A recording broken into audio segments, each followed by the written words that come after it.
Assalamualaikum warahmatullahi wabarakatuh. Selamat datang kembali di channel ini, tempat di mana ide-ide besar bertemu dengan strategi nyata.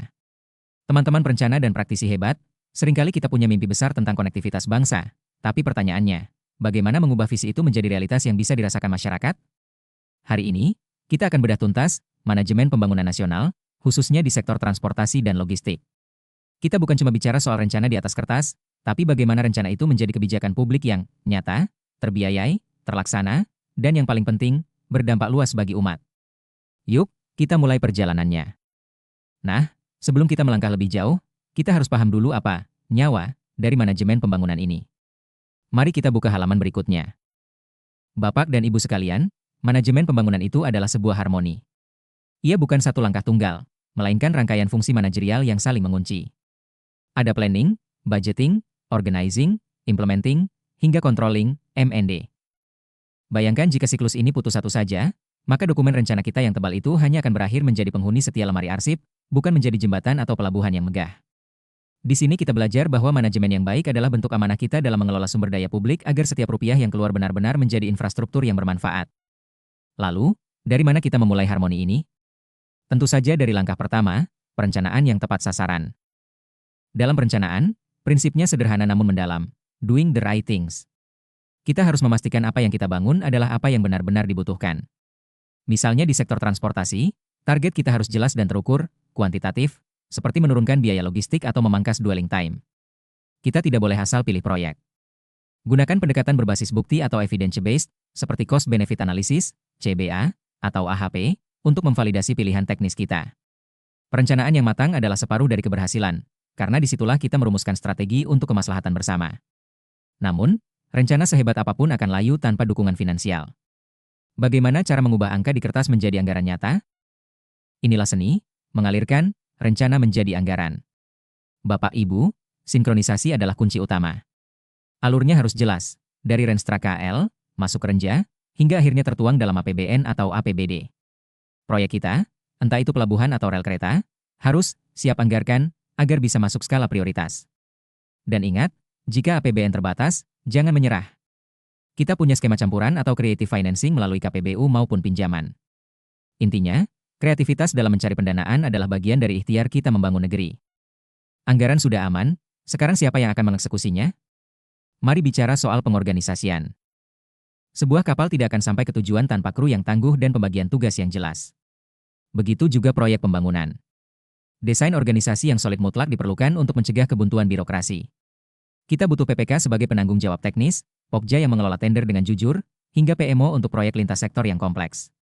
SOP dan TOR yang tajam akan mempercepat alur tanggung jawab. Ini soal profesionalisme, menempatkan orang-orang terbaik pada posisi yang tepat untuk menjaga kepercayaan publik. Setelah tim terbentuk, saatnya kita turun ke lapangan. Mari masuk ke tahap implementasi dan pengadaan. Implementasi adalah ujian sesungguhnya dari kualitas kepemimpinan kita. Dalam pengadaan atau procurement, semuanya harus dimulai dengan TOR dan spesifikasi teknis yang realistis serta terikat waktu. Saat pengerjaan dimulai, manajemen kontrak harus aktif. Kita tidak boleh lepas tangan setelah kontrak ditandatangani. Lakukan supervisi lapangan yang ketat, misalnya saat pengerukan alur pelabuhan, untuk menjamin standar kualitas. Mari kita terapkan prinsip ihsan, yaitu melakukan segala sesuatu dengan kualitas terbaik, karena infrastruktur yang baik adalah amal jariah bagi kita semua. Di era digital ini, eksekusi lapangan harus didukung oleh data yang akurat. Mari kita lihat bagaimana sistem informasi berperan. Teman-teman, data adalah cahaya dalam pengambilan keputusan. Kualitas perencanaan kita sangat bergantung pada kualitas data yang kita miliki. Sekarang bukan zamannya lagi pakai perasaan atau sekadar tebakan. Kita harus manfaatkan alat modern, big data, sensor, hingga telemetri untuk memantau posisi kapal dan muatan secara real-time. Dengan data aktual, kita bisa memvalidasi apakah usulan proyek kita benar-benar menjawab kebutuhan pasar atau hanya sekadar keinginan sesaat. Data yang akurat meminimalkan kesalahan dan memaksimalkan manfaat. Lalu, bagaimana kita tahu kalau proyek tersebut sudah berjalan di rel yang benar? Jawabannya ada di monitoring dan evaluasi. Monitoring dan evaluasi. Bukan sekadar mencari kesalahan, tapi memastikan tujuan tercapai. Kita punya 3 tahapan, ex ante di awal, ongoing saat berjalan, dan ex post untuk melihat dampak jangka panjangnya. Indikator kinerjanya pun harus jelas. Jangan hanya bangga dengan output, seperti berapa kilometer jalan yang terbangun, tapi lihatlah outcome dan impact-nya. Apakah biaya logistik turun? Apakah ekonomi wilayah tersebut tumbuh? Dashboard pemantauan yang otomatis membantu kita merespon kendala dengan lebih cepat dan tepat.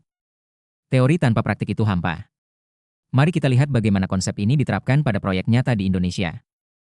Mari kita lihat tol laut dan pelabuhan Patimban sebagai contoh nyata. Di tol laut, strateginya adalah subsidi trayek demi keadilan harga di wilayah terpencil. Monitoring dan evaluasinya langsung ke harga barang pokok di tujuan untuk memastikan program ini bernilai ekonomi bagi masyarakat. Lalu lihat Patimban, sebuah orkestrasi perencanaan yang apik dengan proyeksi ekspor otomotif, skema pembiayaan campuran, hingga pembentukan PMO lintas sektor.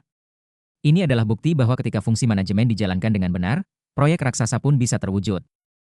Terakhir, sebagai bekal untuk Anda semua, mari kita rangkum langkah kunci dan mitigasi risikonya. Sebagai penutup, tantangan pasti ada. Data yang lemah, bangun baseline dan verifikasi lapangan segera. Koordinasi lemah, bentuk PMO lintas sektor sebagai jembatannya. Kuncinya adalah merumuskan tujuan yang smart, spesifik, measurable, achievable, relevan, and time-bound. Pastikan alur anggaran aman dan fokuslah pada perencanaan berbasis bukti. Semoga paparan ini menginspirasi Bapak Ibu sekalian dalam membangun transportasi dan logistik Indonesia yang lebih baik. Terima kasih atas perhatiannya, sampai jumpa di video berikutnya. Wassalamualaikum warahmatullahi wabarakatuh.